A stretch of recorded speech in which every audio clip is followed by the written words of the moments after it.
Finally सकाळी उठून मी निघालो दर्शनाला. आता थेट इथून चालत चालत समोर बाप्पांचं दर्शन घेऊया.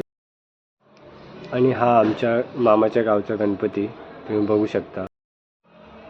आता प्रसाद घेतला. आता पुन्हा स्वारी निघाली चालत चालत गावाच्या दिशेने आणि इथून खाली मामाच्या इथे जाणार आहे मी. पावसाचं वातावरण झालं आणि आजूबाजूची घरं बघा किती सुंदर मातीची आणि कौलाची घरं आहेत आमच्याकडे. फायनली मामाच्या घराजवळ तर आलो, पण घरात कोणीच नाही आहे. तर परत इथनं रिटर्न प्रवास. आता डायरेक्ट आपल्या मित्रमंडळींकडे जाऊया भेटायला. आणि नेहमीच्या अड्ड्यावर म्हणजे जिथे नेटवर्क भेटतं तिथे सर्व आहेत. सगळे आपले भाईलोक इथं बसलेत, हे बघू शकता तुम्ही. आता दादासोबत बसून चाललोय जवारला संकेतला आणाय. आणि ही भात शेती काय सुंदर निसर्ग आहे, एकदम भारी. नेहमीचा रोड